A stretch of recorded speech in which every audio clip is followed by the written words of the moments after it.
So I am going to wait until they send out the little notification for people to come join. While at the same time that is happening, I'm also being blessed to get to see a hawk. I'm assuming it's a female, perch up on my neighbor's dock. And then we surprisingly have two geese, which we're not used to having. So I normally see those, especially the geese, as some type of spiritual sign. I'll have to look that up after this. Um, and then the hawk, my favorite bird is a hawk. Anyways, back to the point. Hi, I'm Fire Lotus, and if you don't know who I am, you should. Um, but no, I'm a content creator and or a practicing witch. I do oracle readings and I also do custom spell work. You can check my Facebook page out to see all of that good stuff. We also have a Discord. Two TikToks, Instagram, YouTube page, and a podcast. I think I covered all of that. Um, and here recently, apparently, there's been drama in Discords, except for ours. So yesterday, um, what I asked a question a couple of months ago due to a podcast, and I'm gonna butcher the name, but it's a really good podcast if you like creepy stuff and true crime stuff. Necrocomapod. They had an amazing thing. Hello, I'm happy to see you too. Um, so I was listening to one of their episodes, and they mentioned the Book of Enoch. And in that episode, which was ironically was not actually about the Book of Enoch, they mention the term watchtowers, and that was the very first time I'd ever heard the term watchtowers out of a paganish out of a not it being associated with a pagan and or Wiccan concept. For the people that don't know, watchtowers are the guardians of the directions that we call upon, or some practitioners call upon when doing circles and or rituals. If you've ever seen The Craft, which if you're watching this content, I hope and pray you've seen The Craft. And no, we're not talking about the remake or whatever the hell that was. We're talking about the original one. They mention it, the guardians of the watchtowers, north, south, east, and west. I did not know that actually, because the question that I asked, I was like, wait, are you telling me we've been summoning like angels to protect us as we're doing magical rites? And the answer to that is theoretically yes. We have, of course, depending on what resource you get and depending on what your personal beliefs are. But yes, we have. And nobody had been able to answer that for me. And this amazing creator that I follow and follows me, so like we're mutual, stitched it and completely blew my mind. I'm gonna see. Hello, I'm gonna see if I get permission to see if I can actually upload those videos on here because one of them is a 2-minute video. Hello.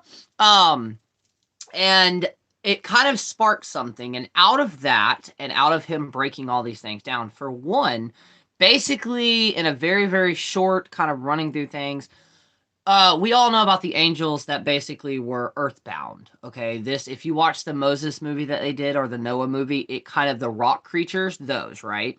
So in some scriptures and some people believe that they are actually always here. So when they died, they became earthbound spirits, and some of them through different reactions basically brought magic to us, teach us a couple of things. And this is interesting because this also kind of slightly matches, not timeline wise, but story wise, it matches with Greek mythology, Roman mythology. I don't know about Norse. But it basically, a god basically gave us fire or flame. I have a candle over here lit.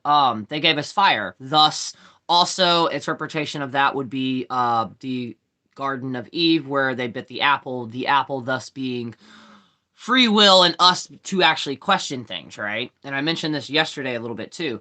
Um, but it wasn't until he said this that completely blew my mind, and I ran with that theory, right?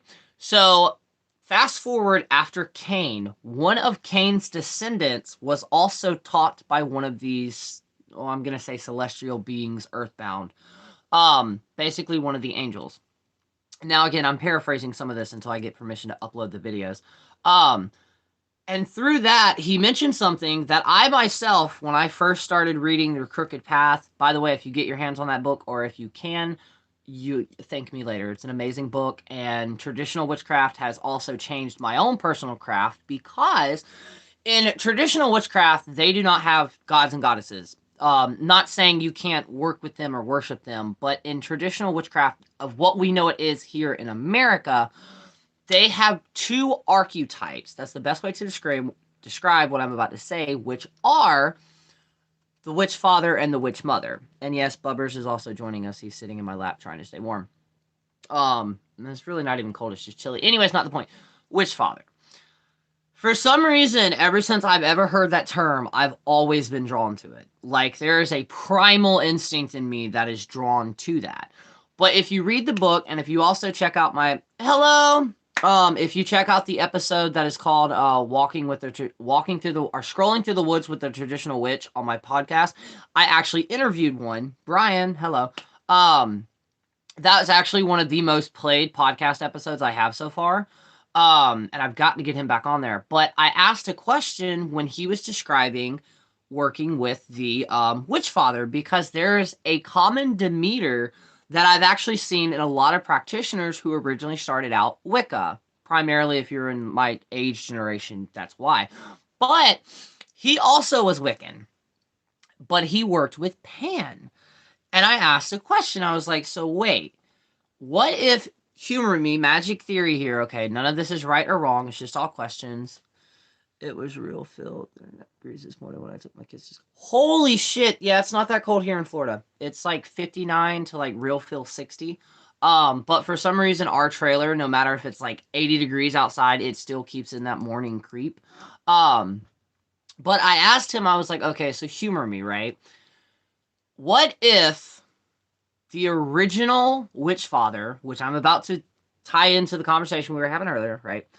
What if he respawned or kind of came about at certain ages to kind of reintroduce traditional witchcraft and or witchcraft? Because we're seeing a huge flux of traditional witchcraft growing mainstream now versus Wiccan and or paganism. There's nothing wrong with any of those, I'm saying in general though. So I was like, so what if the energy that you thought was Pan, what if it was actually the traditional witch father appearing to somebody or appearing as Pan? And that led to the question, wait, does that mean it's an archetype? Which it is. Which means, depending on where you're at, continental-wise, and depending on how your forests and trees and stuff like that are, if you were to ever actually contact the witch father, you're going to have a different experience. Just basically like deity work. Nobody's going to have the same experience with the deity unless you were like in a group ritual and or coven. And the interesting fact with this is from the interviews and podcasts that I listen to and just other people talking about the witch father and the witch mother, you have to put yourself in a very, very safe but uncomfortable situation for him to either even really truly acknowledge you. Now, through this, I had an experience, which we actually talked about, I think, yesterday or Monday. I had an experience working out of the hands down best books ever written, in my opinion, about witchcraft. Christopher Penczak's The Temple of Witchcraft. The third book is, it's blue, and it's, in a way, shamanic, but the reason they say it's shamanic is because the entire book is nothing but shadow work. And in that, you get to a certain point. All of those books, they're written amazingly. Anybody can follow them. But the book in itself is basically supposed to be a year and a day's worth of work. There are journal prompts, all these things. You're supposed to get a notebook with them. They're amazing. When I started reading them, they literally have they paved the way to what type of witch that I am now. But in that meditation, I came across something, or shall I say, something came across me that was curious, and I didn't know what it was. It wasn't evil. It wasn't negative. It wasn't demonic. It was just old. Like, it was neutral, but old as fuck. And through meditation, I have come to believe that I think that's who it was the witch father, plus I was up in the Appalachians. Well, technically the foothills, not saying the only time you can interact with him is up there. Anyways, not the point. Going back to what I was trying to say. Archetype witch father, right? The videos that I'm talking about that I was tagged in, because the last one that I was tagged in was like a 2-minute to 3-minute video. There's a theory, and a lot of practitioners also believe this, depending on their type, that Cain had a descendant who also basically brought full-on witchcraft here. Really hate these comments like this.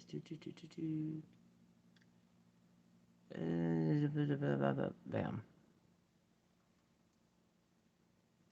Okay. I think I removed that one. Yes, I did. Okay. So, with that being said, this is my theory and kind of my run-on theory to this, and it slightly does make sense. What was the book called again? I missed the title. The Shamanic Shadow Work one. The Inner Temple or the Temple of Witchcraft by Christopher Penczak. It is the third book in this series. I believe there are, because the book series in general, it teaches you how to build your own like world in your brain to practice magic in the first book. So you don't have to go out and buy all this stuff. You don't even need an altar. The second book is teaching those basically energy work and mental work and bringing that out into the structured world, which is starting to work with the elements. And then the third one is the shamanic work, the shadow self, the shadow journey, and it's one of the best book series I've ever read. Like I love Christopher Penczak because one of the main things he states in all of his books is like, look, I'm going to show you this. That sounded weird. I'm going to show you this, but you take what works for you and you run with it and create your own. I love any author who creates a book like that. Um, of course, of course. But with that being said, this is my theory because whether this conversation has always gone haywire when I've tried to have it on like Facebook and or TikTok, because it kind of makes people feel non-included, but it's not supposed to. And before I say this, I'm going to give some examples. There are some people who will literally, who has never taken an art class in their entire life, they pick up a pencil and then boom, they're fucking Picasso. They were naturally born with the ability. With me, I'm a photographer. I have a photographer's eye. That is something that you have to be born with. Not saying anybody can become a photographer, but there's a certain eye for it for specific things, right? We're all born with our own individual unique talents, whether that's picking up a baseball or a basketball and becoming a fucking MVP by the time you're like 20. Everybody does it. Whether you haven't discovered it or not, we all do. We all have our hidden talents, right?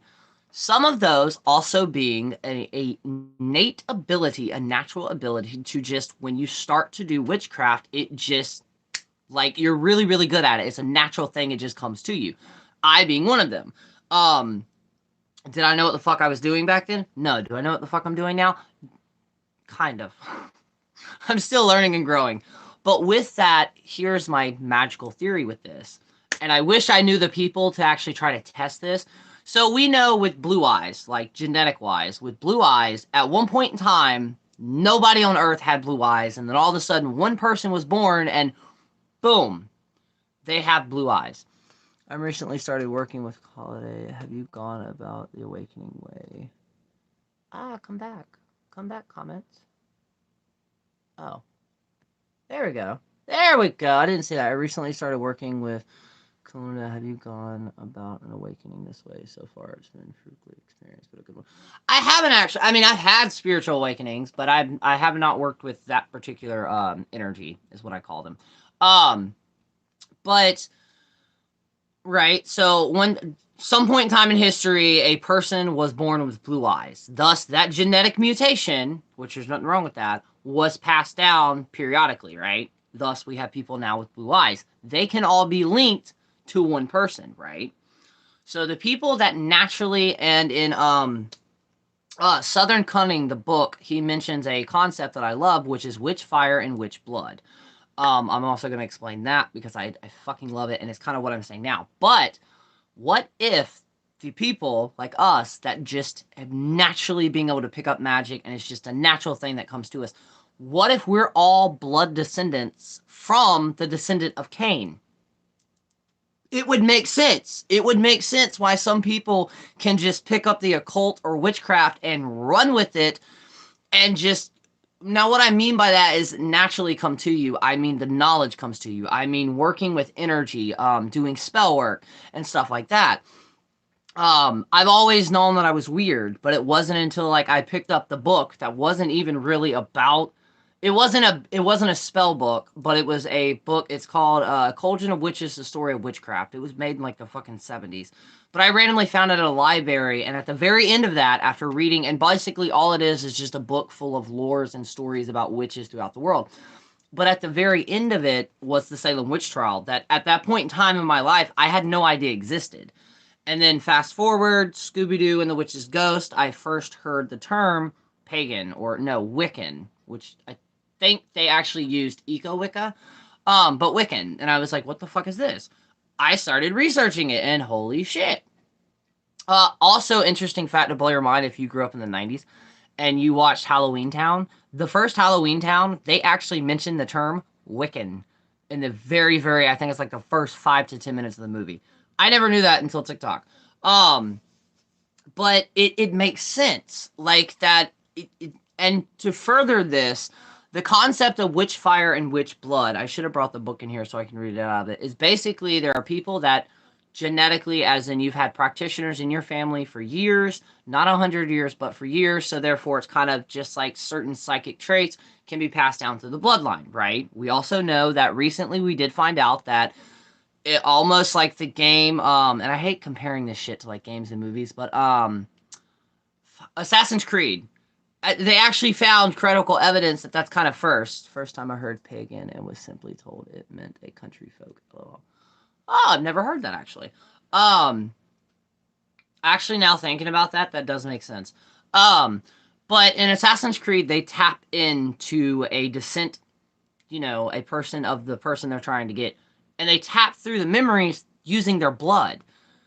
Through the Holocaust, they learned that certain traumatic things that has happened to a generation has long-term effects of the offspring that happens after that. And the reason I brought up the Holocaust was because they used that as the example to get their data, or the survivors of that, shall I say.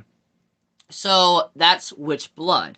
Witch fire is more what I'm talking about, which means basically there is a pit in our stomachs, spiritually our stomachs, and it's just a fire that naturally burns that is basically just straight up energy. Thus, it's slightly easier for us to tap into things. Because I've done things the very first time that I moved down here and I was with my partner. He's very open. When he first started talking to me, he actually read up on Wicca, paganism. He read one of Christopher Spinzak's books, but he had never fully, besides when he was a teenager kind of dabbling, he had never actually practiced. So he helped me make a circle out in our backyard on the old property we used to stay at. And back then, that was when I was actually still fully doing circles, when almost anything I did outside, I'd cast a circle. And this particular one, I called the Watchtowers. I kind of summoned the energy just to show him what it was like. And of course, I respectfully closed it out. But the only light that we had outside, because it was getting dark, was the light that was on the back of the trailer. So there's only one of them. And he told me, he goes, when I cast the circle and actually sealed it, he goes, it was almost like the Claritin commercial that we used to see where like you're looking at something and all of a sudden it peels off the filter and like it becomes blurry and then it goes clear. He goes, I experienced that. He goes, when you open the circle, it was almost like the light slightly dimmed and everything kind of got like fog, like there was a film in front of what he was seeing. And he goes, as soon as you opened it and like released that energy, he goes, everything just went clear. And I was like, congratulations, that's magic. But I've also done things in my practice that like when I was 15, yeah, I just turned 15. I'd finished my very first actual circle. I spent like half a year to it was about 6 months, yeah, making outside. And I was doing this ritual, and my stepbrother at the time was standing on the outskirts because he wanted to see it. And I was going through my thing. There was a hole in the middle of it that was about 4 feet that I dug for a fire.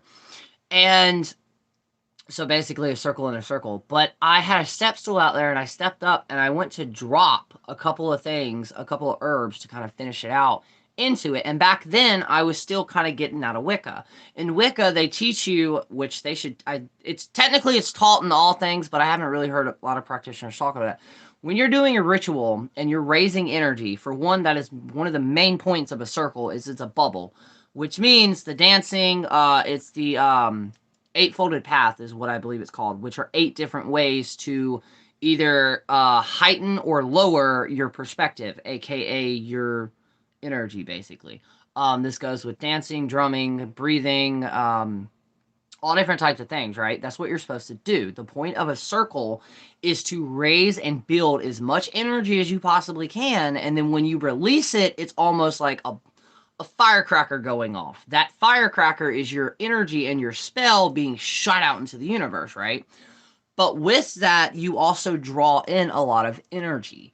And afterwards, it's called, I've heard some people, and I love it, call it ritual brain. And what that is you almost get a natural high, like a running high from it, something that naturally comes to you.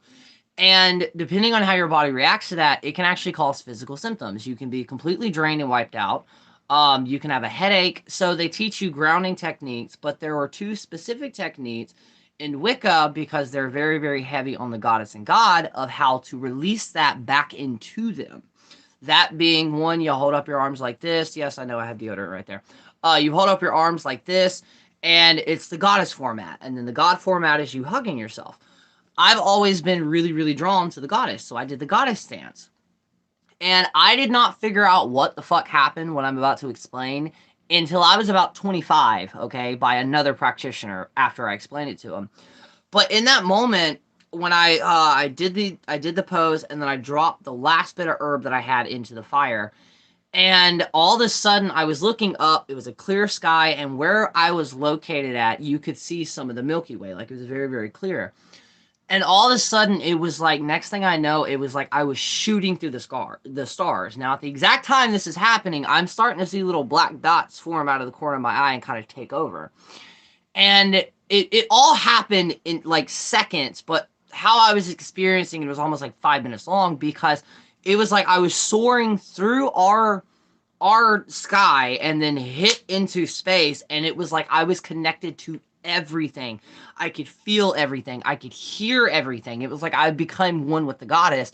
And that's exactly what I did without realizing it. I was drawing down the goddess. If you don't know what that is, true enough, in certain paganistic rituals and some Wiccan rituals, they actually do, consenting adults actually do it. But drawing down the moon is basically, from what I understand, you're basically taking in the goddess and or god, primarily the goddess, right? You're actually taking her in you, almost like in church where they say the Holy Spirit hits them. That's basically what you're doing, right? It can be extremely powerful and can be dangerous because of this aspect. I was 15. I had just started when I was 13, actually calling myself a witch and practicing after studying as much as I can from 11 and 12, right? So at that moment, I completely blacked out. Like, I remember going past the moon and just like, I blacked the fuck out. I had no idea what was going on. I wake up, which I do respect my stepbrother because he never actually broke the circle. But I wake up and I'm on the ground on the opposite side that I actually was. The step stool's here, I was standing up, and somehow I fell this way. And on my back. Like, it was like I did a flip, because when I woke up, it literally felt like somebody had picked me up and body slammed my ass. Like, the goddess grounded my ass, really. And I woke up and I was confused. I was dazed. I had no idea. Okay, you said drawing down the moon made me think of Bruce Almighty pulling the moon into a closer in that movie. LOL. That's kind of like it is. That's actually a very good physical description of what you're doing. You're basically drawing in all that energy. And I didn't know what I was doing. It just kind of happened. Well, I woke up dazed, confused. I had no idea what had just happened. And I hit the ground so hard, I landed on 2 sticks, and they left an indentation in my back. So I closed out the circle as much as I could after I sit there for like 5 minutes trying to get my bearings. Closed out the circle, I went inside, and like I soaked in a bath for like probably 20 fucking minutes. But I could still feel it. So fast forward, me and my partner had moved in, and one day I'm going to do a story time on this because this is the craziest fucking experience I've ever had with... Actually, I've done it 3 times. There's this thing that I can do in my life where, like, I'll be living in a town, and all of a sudden, every time I pass this one road or something, it's like I'm drawn to that place. The first time, it was with my ex, and then I moved in with him and his roommates, and then I stayed there. It was fucking weird. I've done it multiple times. Anyways, this is one of those times. Um, I don't even know how we met him. Oh, there's my crazy neighbor. Um, but we moved in with this guy and his boyfriend slash ex-boyfriend slash roommate. Not the point. They were fucking Wiccan. Sounds like a goddess sort of jumped in you like you were a car needing something like that. But they were a Wiccan. The guy who owned the house that we were renting a room from, he was Wiccan out of Canada. It's a specific type out of Canada, and they're still huge. He showed me a couple of pictures of the gatherings, and when I mean their gatherings, I mean they're like hundreds of people. I think abilities are tied to our souls. I've been told that my soul is ancient. I think those of us with magic are always reborn as some sort of magical practitioner. I believe that too. Side story. I had my first ever mental evaluation when I was 13 to 14. And expecting, because I'd already been diagnosed with clinical depression at that stage, he comes back and he goes, my mom's like, so like what's wrong with him? Like, what's he got? And he kind of looked at me and he kind of fumbled, like you could tell he was trying to figure out how to say it. And he goes, textbook wise? My mom's like, yeah. And he goes, nothing. There's nothing wrong with him. He goes, but out of the textbook, he's an old soul. He goes, because normally as we get older, we lose our imagination. The whole, growing up, getting our heads out of the clouds. He's like, he didn't. He kept it. I've kept it. And I do. I have a very, very big Peter Pan complex. I also think that's the secret to aging and the secret to life is to never grow up. Just know when to act like a grown-up. And that's what he told me. And I've been told multiple times after that I'm just an old soul. And I truly do believe that old souls, it does make sense. And then back to the story of the roommate, we found out that he was Wiccan. Not only was he Wiccan, which we're not going into that. Now I'm having conversation with myself. But he ran a coven and a study group. And when I mean study group, I mean, we went to one of their classes and this shit was like taking a college course. I had to record it 4.5 hours, and he expects me to take notes and to do homework on this. Like, he's deep diving in stuff I've never deep dived in. Anyways, it was just weird because the situation that this revolved in, and then for us to actually move in with a person who is a witch, as in, I'm talking, we had 2 gatherings where I got to meet them, and it was cool as fuck, but in the process of that, I explained to him that situation, and he goes, how old were you? And I was like, I just turned 15. He goes, you were trying to draw in or take in the goddess. And he's like, obviously you weren't ready for that, so like she kind of grounded your ass for it. And like I was talking about yesterday, these are some of the experiences that the younger generation are experiencing now, but they're being able to record it and post it on social media. Versus where, like, the phone back then that I had was one of the fucking sliders. But we all have moments like these. These are those moments that are very, very crucial to your path because those are those moments that lock it in and saying, like, those moments we've all had where, like, holy shit, this is real. Like, I remember doing, not my first spell, because my first spell was a protection spell. But I vividly remember being able to do a spell and then actually seeing the results come through. And it's like, holy shit, like, this is fucking real. Like, this is real. And we all have to have those moments, no matter how old you are, no matter how seasoned you are or experienced you are. There are plenty of moments where, like, my partner finds these moments fucking hilarious because he already knows how it's going to plan out. There have been so many moments where I have packed up all of my witchy things, my crystals, everything, put it in the box, and I'm like, I'm done. I'm walking away. I'm taking a break. Less than a day later, I'm already unpacking everything and practicing again. I've tried walking away from witchcraft multiple times, and I can't. If anything, when I do try, I get pulled back in, and it's, like, adventurous. But, like I said yesterday, if it wasn't for witchcraft, I probably would not be here right now. Because of everything that I went through in my childhood, it kind of strengthened the more I got lost in my childhood or teenage years or depression, the deeper I dove into my spirituality and witchcraft. And what I'm about to say now, I want everybody to always remember and take inspiration from. I was told, because I did that like test in school where like they try to fit you with like the perfect career. Everyone that I did always came back and said the same thing. Either A, I need to be my own boss, a therapist, and or a teacher. The experience you had with the goddess was the equivalent of plugging a 110-volt appliance into it. It very well was. Like, I will never forget that at all, because I still, I've not been able to raise that much energy just yet, and that's something I'm trying to figure out, only because witchcraft feels so empowering. Always have, at least for me. Yes, exactly. It really does. Hold on, I had to say something. So and I'm not talking to you, I'm talking to my neighbor who cannot hear me, obviously. You try to shoot your buzzards with a pellet gun to get them off your dock, and you see two swans in the lake, and you think they're gonna come up to you and let them. No, nature talks. Fucking Christ. Okay, I'm sorry about that. But yes, witchcraft. It's extremely empowering, and if anything, it gives you a power that may have been robbed from you, stolen from you, or taken from you. It helps you bring that back. But I've always wanted to, ever since I got into witchcraft, and eventually I will, I've always wanted to have, like, that sanctuary to where I can help other witches find their paths. Kind of what I'm doing now with this, the readings and stuff like that. I had so many people throughout my entire life. I'm talking family members, I'm talking exes, I'm talking mentors, mentorish-ish, that always told me that I'd never get anywhere with it. Like, I should just go ahead and stop. Last night, so spirit must be trying you and neighbor something, but they aren't ready yet, I guess. They're not. I don't understand her. She is elderly, I get that.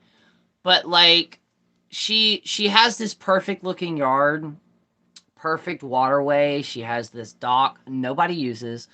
When her family members, um it is weird though, because we've not really had geese out here. But she does not like the nature out here. I've seen her kill turtles. I've jumped in her yard and trespassed just to get the turtles out.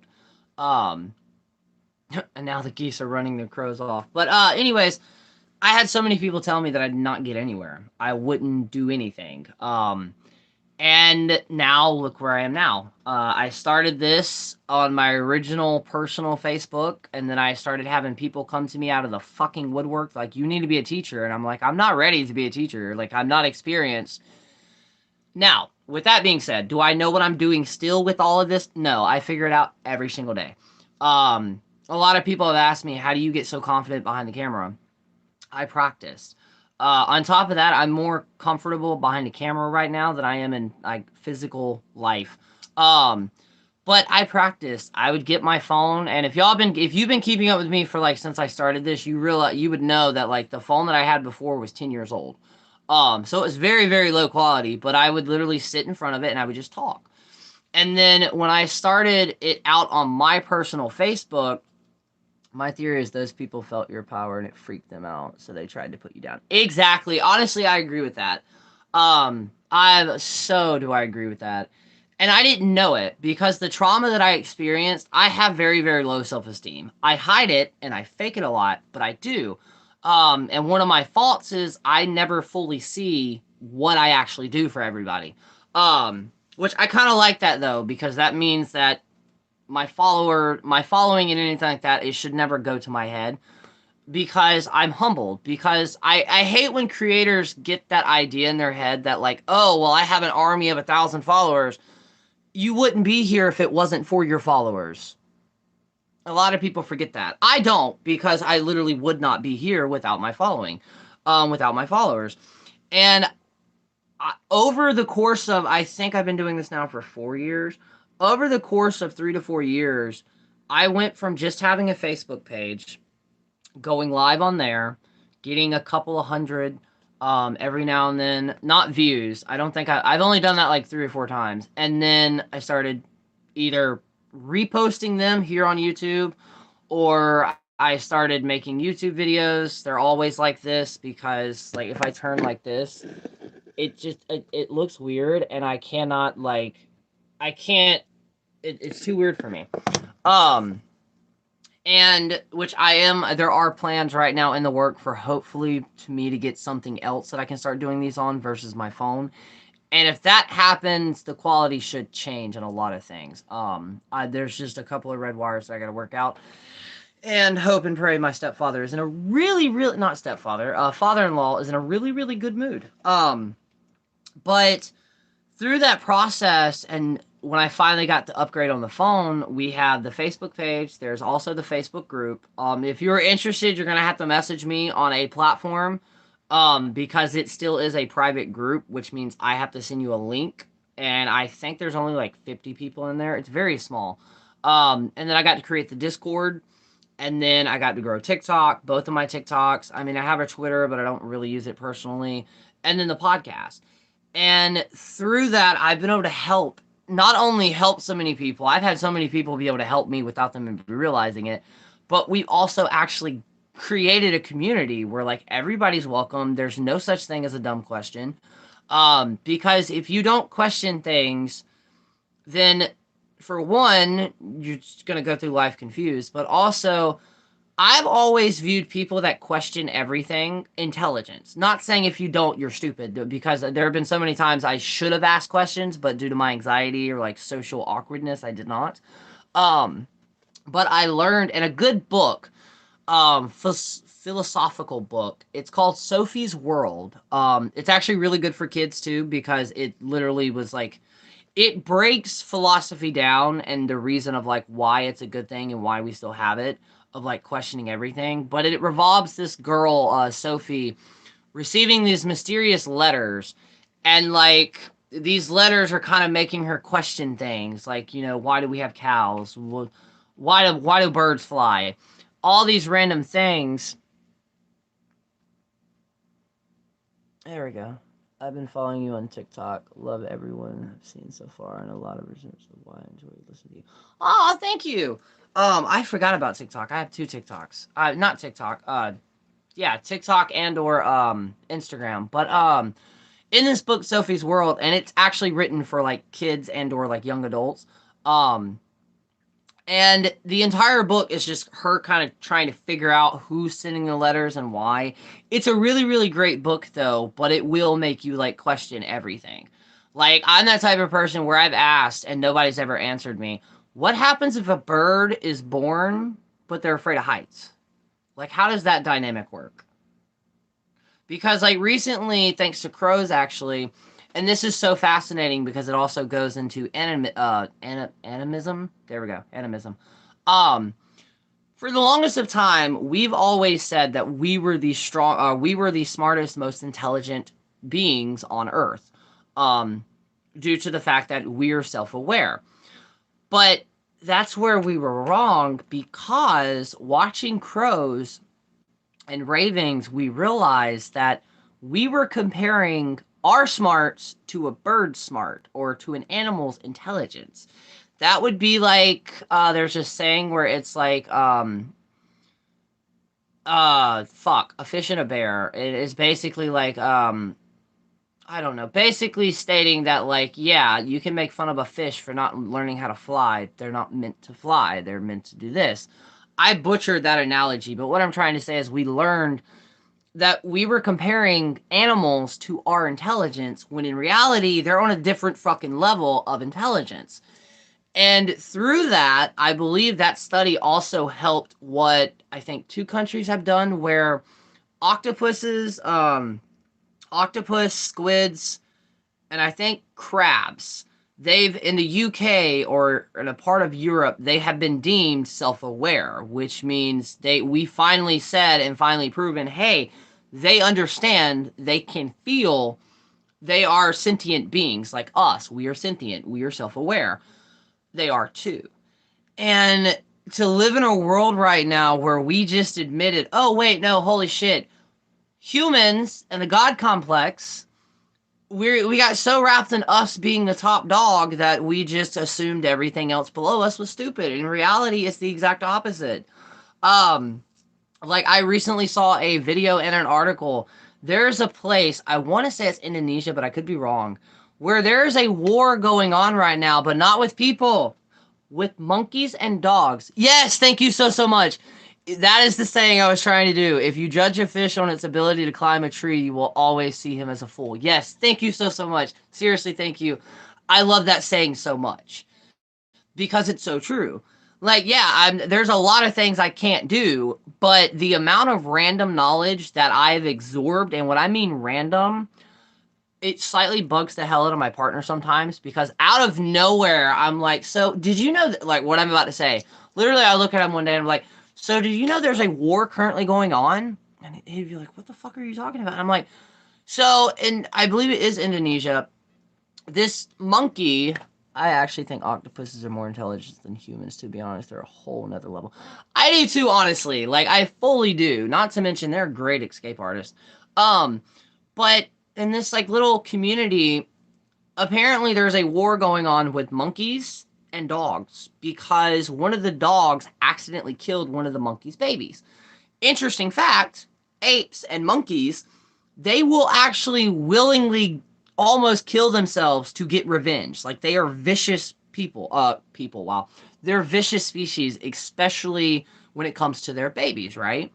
So there's a war going on with the street dogs and the monkeys because the monkeys will go, trigger warning to what I'm about to say.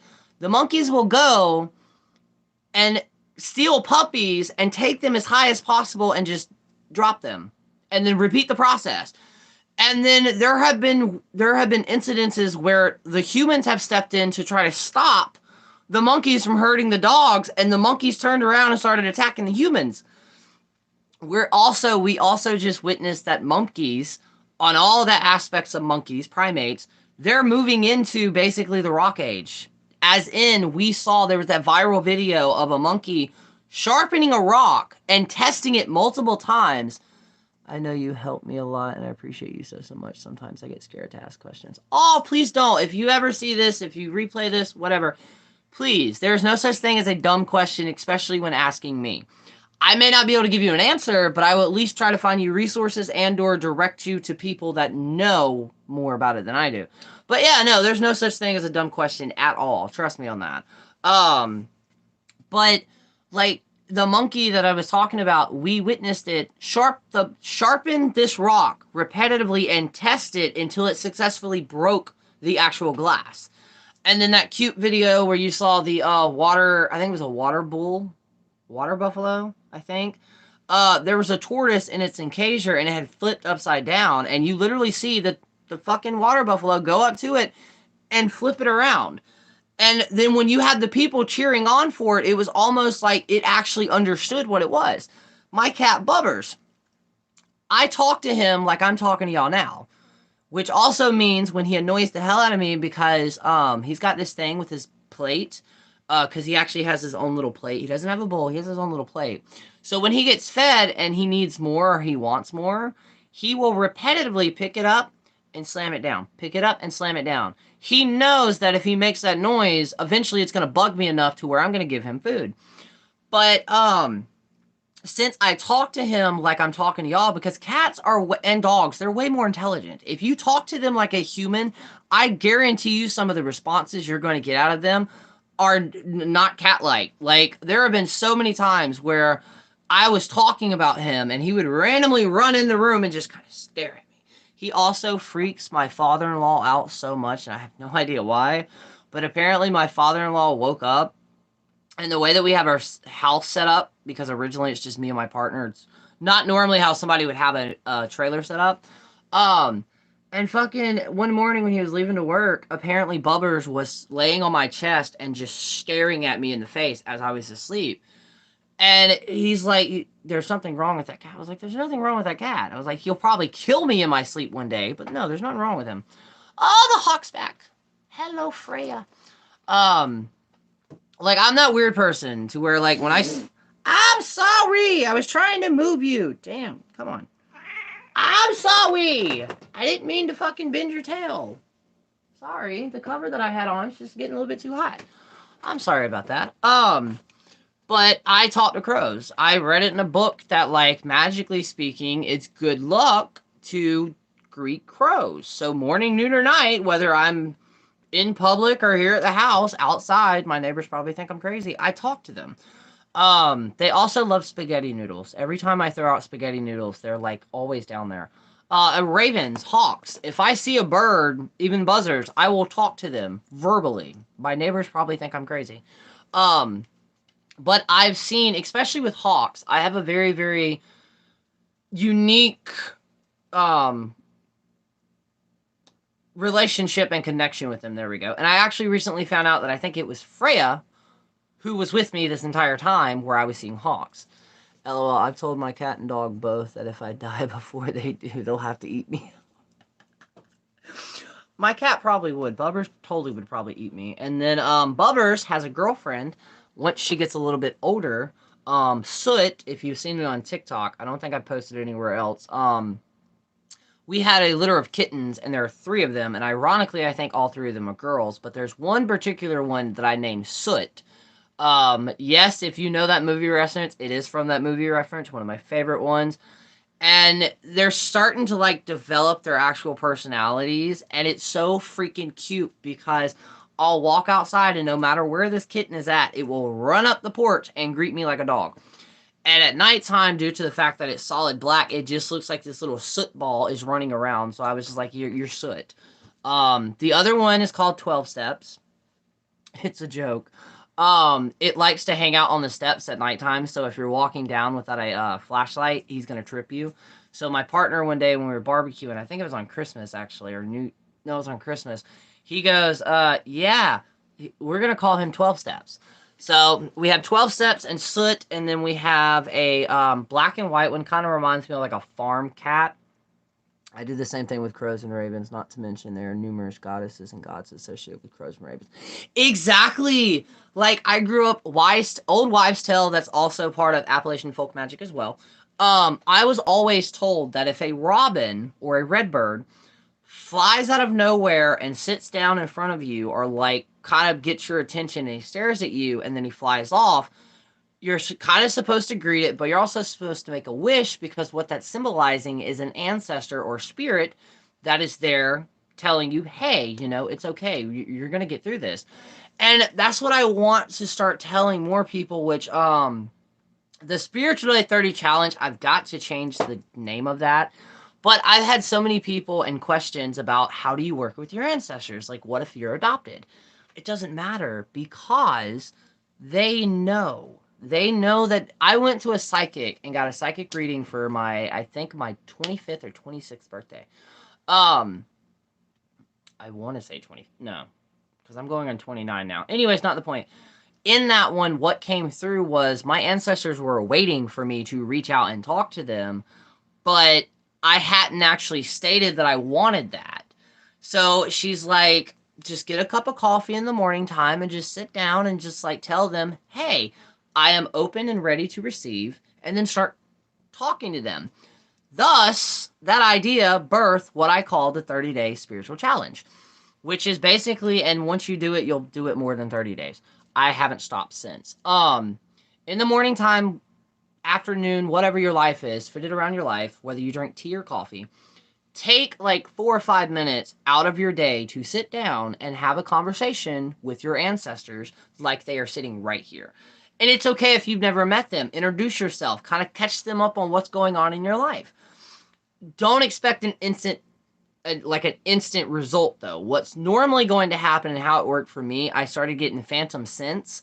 Those phantom smells and scents would remind me of certain ancestors. Then it kind of came into my dreams to where, like, I would see one. And now it's to the point to where, like, I just know when they're around. I've channeled my partner's mother, who passed away when he was 13, and I never met her, obviously, but I've completely freaked him and my father-in-law out by knowing things that he never told me and I should not know. In some time, there have been some couple of incidences where it's almost like I'll mimic how they were in life, whether that's a certain phrase or saying something or doing something that I normally don't do, I'll mimic them. And the point of doing it for 30 days, for one, you're creating your own little daily ritual, but for two, it's strengthening. What it's doing, it's showing both parts, your ancestors and you, it's showing both of y'all how to communicate with each other. Because at the end of the day, and nobody's really said this on any platform that I've seen, so it needs to be said. Always remember your guides, your ancestors, and even the deities you work with, they are not going to send you a message that your own brain cannot comprehend. It's just like our dreams. Our brain's not going to give us a dream that we can't interpret or we can't fully understand. So with that being said, what's holding you back? And with this, I've had a lot of people say, well, my family members were devout Christians.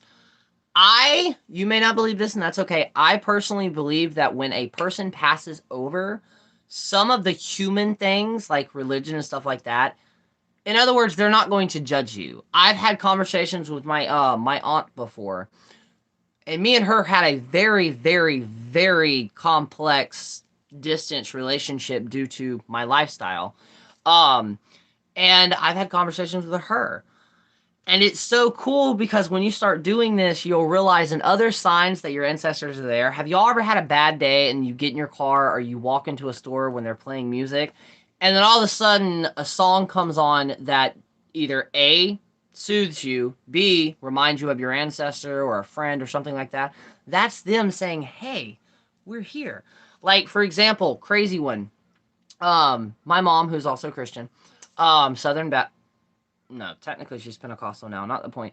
She bought a car. She got to go get a car. And in that car, there was a CD player. And she went to she went to put in a CD, right? Well, before she did that, when she cut on the car, the radio started playing. The first song was my grandmother's favorite song.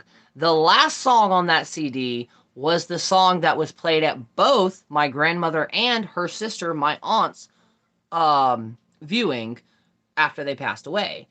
So the odds of my mother getting a car, it was used. It wasn't brand new. It was used. But the odds of her getting a car and then the CD with those exact two songs on it automatically playing, to me, that's not a coincidence. I don't believe in coincidences. I believe the word coincidence was made up for non-magic people to explain magic and or the supernatural.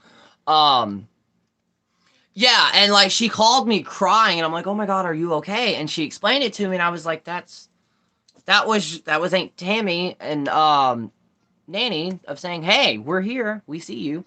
Um, and it's cool because you'll start getting like, that saying, especially if you're Southern, we Southern people, we don't really use recipes. We just kind of measure with our hearts until our ancestors say no, that's enough. It's so true. It is so, so true. And a lot of people, and thanks to TikTok of how they do the interactions with like how their deities work with them, don't expect that with your ancestors. Don't expect that with your deities either, unless you actually have the sight and can fully see them. But you'll learn their presence. It's just like the other day, where my partner gets his check cashed at, there's also a liquor store right next to it. And we pulled up randomly out of nowhere, and I looked at him and I was like, I need you to go get me a bottle of cinnamon whiskey. And he looked at me and he's like, Fireball? And I said, yes, I need a tiny bottle. And he's like, why? I said, Loki. That's all that came out of my mouth was just like Loki. It's currently sitting on my altar now. There was a random mushroom in my yard that Loki wanted. Loki got. This reminds me of when me and my best friend Deb died. After her funeral, her funeral, I kept hearing one of her songs over and over again everywhere that day. Yep. That is exactly spirit. That is spirit communicating, because like back then, and I'm talking back then before we had actual power and moving vehicles and all this other things, of course, working with deities or your ancestors were going to be different because we had less distractions than we do now. So obviously it makes sense that these deities or ancestors are going to use phones, radios, songs, and stuff like that to communicate with us. And it's so cool because I never thought that I would ever be able to reach out. And what blows my mind more, and it's a small self-validation for me, one of my best friends who I consider my sister, we're going to call her She-Wolf. It was a song, so hold on to me because I'm a little unsteady. Oh, Unsteady. I love that song. That's actually a really great song. I'm probably gonna listen to that song after this because now I have the verses stuck in my head. But we're gonna call her my sister She Wolf. Me and her were working with mirrors because she had just started working with mirror magic and she wanted to show me something. So we go in her little bathroom and we cut off the lights, but like the light from outside shining through, so it's not completely dark. And she freaked the fuck out, and I'm like, "What the fuck is going on?" And she goes, "Do you know you have an attachment?" It's not an attachment, but she goes, "Do you know you have an attachment?" And I was like, "No, no. What are you seeing that I'm not?" And she goes, "I see a very, very tall guy standing behind you. He's not saying anything, and he's just there." I was like, "Okay." We kind of left it at that.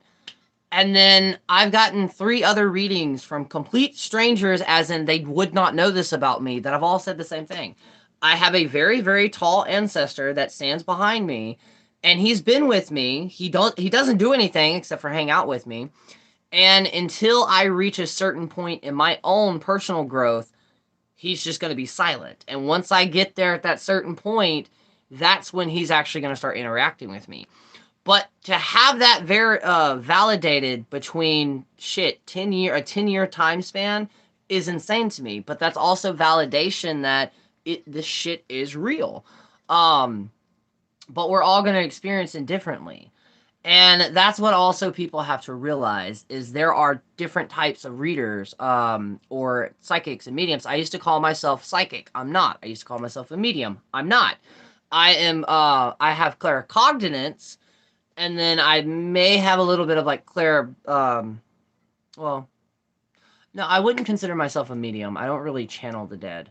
I can talk to the dead, but I don't really see them that much anymore. I used to when I was younger, but I don't really now. Um, and the 1 or 2 times that I have, trust me, I about fell off my porch the first time. I was outside hanging clothes because our line's like on our porch and it's screened in, but the screens are blown out due to a storm. And through the bay windows that you can't see right now, but if you watch my TikToks, you've seen them. You can see directly into our kitchen, which is behind this right here. And over there in that corner is the stove. And fucking, I go to hang a shirt up, and the shirt fell. And next thing I know, there's this it's about 6'5" tall man standing in my kitchen. And I literally jumped back, and I'm like, "Holy shit!" And then I realized it's like as soon as my brain interpreted what I was seeing, it poof, it was gone. Is it simple telling him, "Hey, I'm ready for what you want to offer me," or is it waiting for you to reach personal milestone? It's a personal milestone that basically, and I'm going to be very, very open and deep with y'all, but that's okay because we're all family here. Um, Kind of like a personal love journey. There's a lot of healing that I have to do on myself and how I view myself. And once I get over that milestone, he will step up. And I think I know who it is. I think it is my grandfather or my mother's father, who I never met. But the descriptions that I've gotten from other people and the photos that I've seen of my grandfather, it kind of fits the bill perfectly. Um, so this is going to be very interesting. And it also gives me some type of comfort because I always know that like I'm never alone. Like there's always somebody there. Um and then like altars, another thing that's recently been brought up is like you're not supposed to mix deity candles and altars and stuff like that. Bullshit. Like if you mix 2 deities together and they don't like each other, you're going to know that. Just with like ancestors and everything like that. Like an ancestor altar doesn't have to be what most people think of an altar when they hear it. It can literally be a single space, a single shelf with things that either A, remind you of your ancestors, or B, things that your ancestors would like. Another cool thing was when I bake biscuits, I always bake 2 extra ones, and I put one outside, and then I put the other one on my altar. And actually, last year was when I actually first learned how to, thanks to my father-in-law, to actually make biscuits that rise and are actually good. And I'd set one in my craft room on what used to be my main altar. And ADHD, out of mind, out of sight. I completely forgot about it. 3 months go by, right? So I'm expecting to walk in there because I had to clean it. I had to clean my altar up because I was changing it. And I noticed it and I was like, oh God, this is going to be like moldy. No, it just turned to a fucking brick. Like all it did was harden. It didn't mold. It didn't dehydrate, nothing. It just hardened. Those were signs like that are signs that they accepted your offering.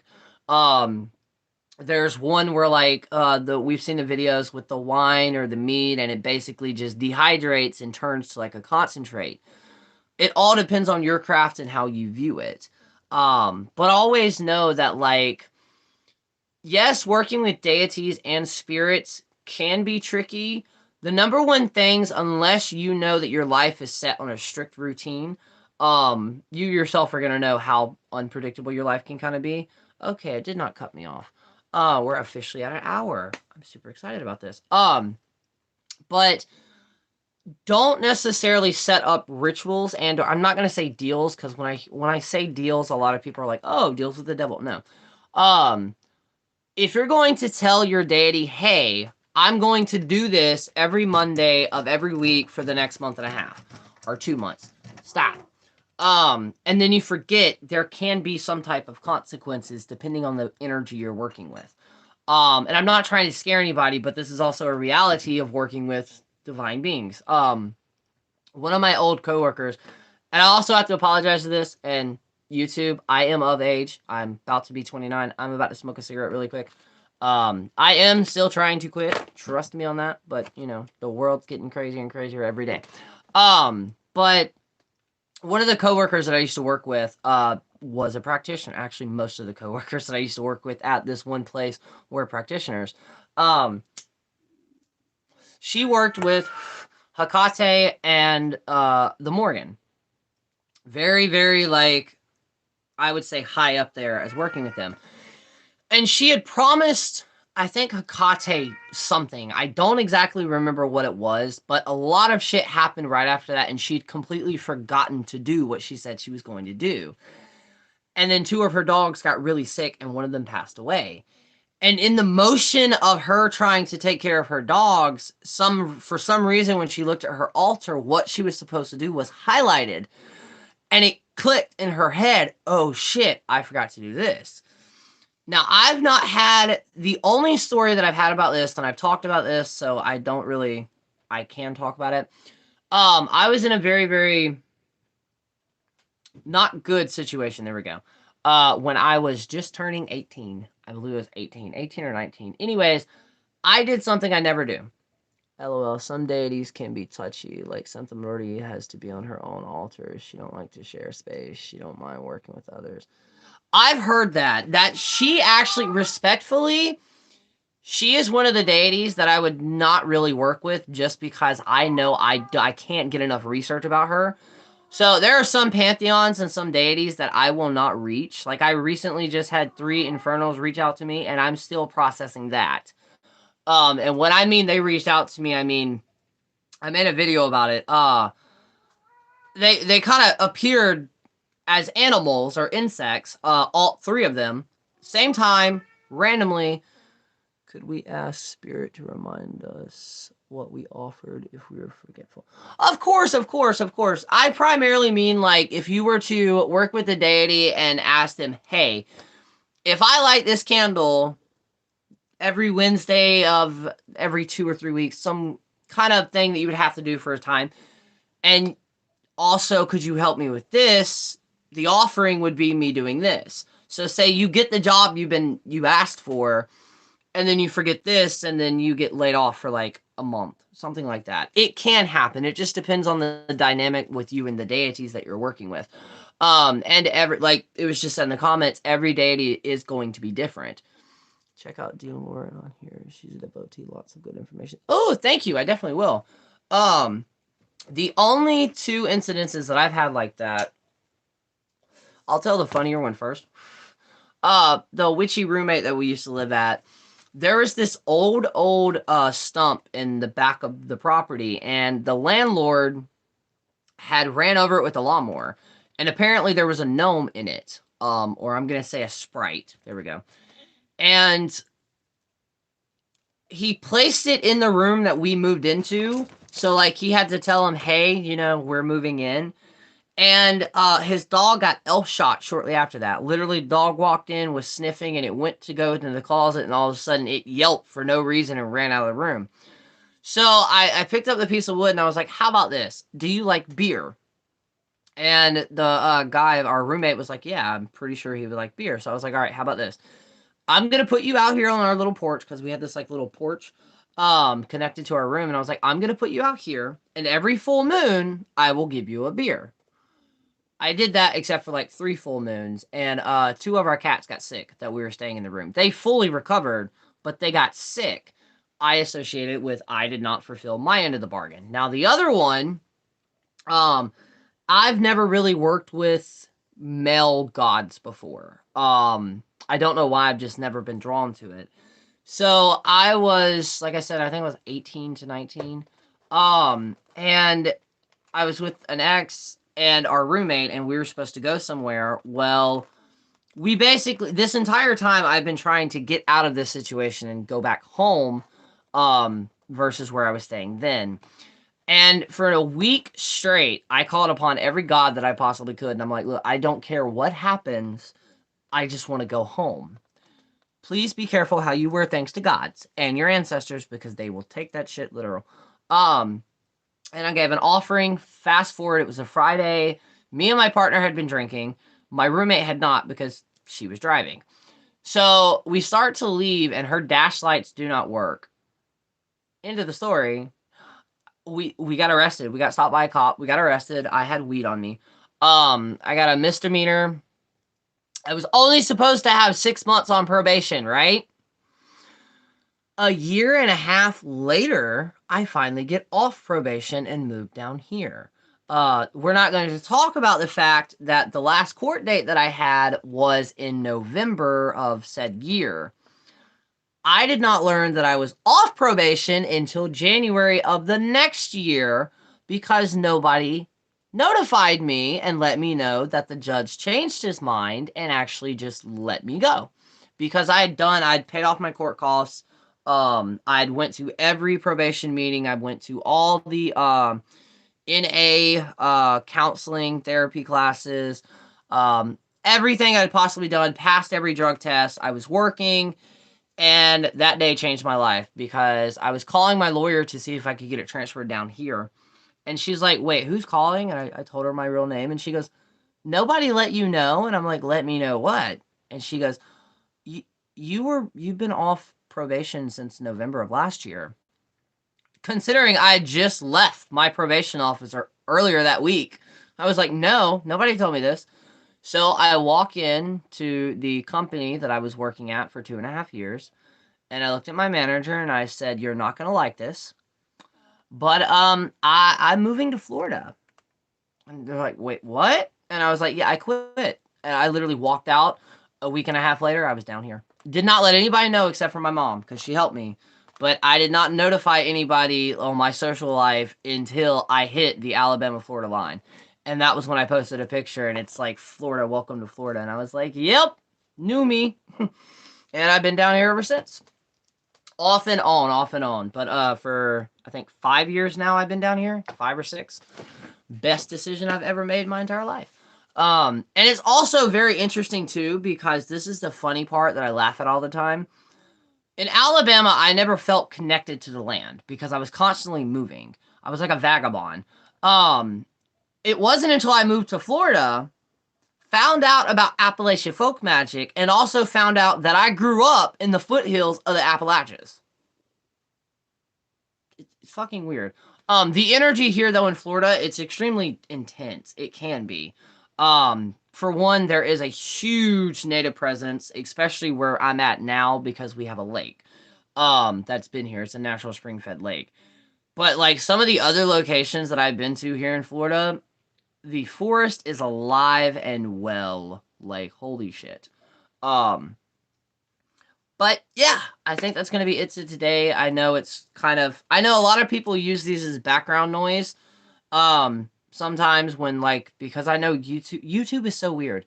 They give you the ability to upload like hour-long shit, and then most people only do like 10. I put candy on my altar and try to put what I can remember my grandpa and grandpa liked. Seems like candy, but I only work with my ancestors. I do that. I do that sometimes when I'm fixing my coffee. I'll grab the old. They're not really old school. They're kind of vintage. I would call them vintage. The just basic white coffee mugs that have like a picture of like a winter scene with geese and stuff. We recently got a collection of them, and I've dedicated one of them. So like sometimes in the morning time when I'm having my coffee, I'll pour some in a cup, put a little sugar in it, and put it on the altar for them. Um, but I've offered anything you could possibly think of. When is the next time? The next time will be tomorrow. I plan with these lives as long as nothing comes up, and if it does, I'll create a short on my YouTube page to let everybody know. I plan on doing this Monday through Thursday every single week for like periodically the rest of the year. The only time they may be late or may not happen is either A, if I have like multiple spells or readings, and or if I have a interview for a podcast. But they'll always be around the same time in the afternoon because there's better lighting here, and then anything past like 6 o'clock, my partner and his father-in-law's home, and all the other rooms that I could go to, the lighting is really, really bad. I am in the process of trying to get a ring light. One of my followers who lives pretty close to me is going to be donating one to me because they don't need it. So as soon as I get that, then I should be able to start actually going like at nighttime. Um, and other things like that. But yeah, I'm going to be doing this. And like I said, normally I'll be starting these anywhere around 10:30 a.m. Eastern Standard Time to anywhere between 11 to 12 o'clock. And I'll be doing it. I may take a small break like mid-year just so I can like kind of recharge and everything. But yeah, these are just going to continue. Um, I was doing them on Facebook, but with all the drama that's recently came up with that app, the only reason I'm still using it now is because it's the only platform that I technically don't have to spend money on to be able to get people to book with me and me be able to stay organized and stuff like that. So, but yeah, I'm definitely going to be here. And if you know anybody that would like these, totally share these. And also with that, because I think the comments, I've got to see to make sure the comments of this stay up. Um, but I want to also start getting y'all's advice on like what, because normally when I first started these, I would have kind of subjects of what they would be on, and then some of them were just depending on where the conversations go, would depending on what we're talking about.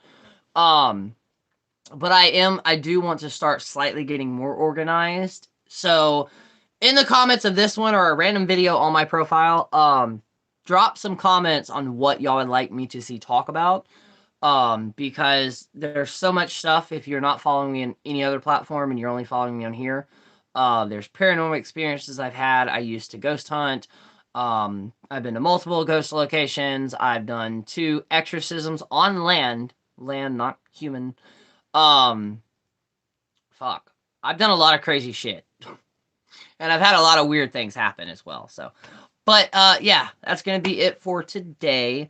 Um, I am planning on shooting a video on the vampiric stuff, but that'll be a little bit later on this month. But yeah, and like I said before, I have a Discord, Facebook group, TikTok, 2 TikToks, 2 Instagrams, podcast, and then YouTube. But yeah, thank y'all for everybody who has joined in. Thank you so much. Thank you for the comments. Thank you for everything. And yeah, until then, I will see y'all tomorrow. Peace.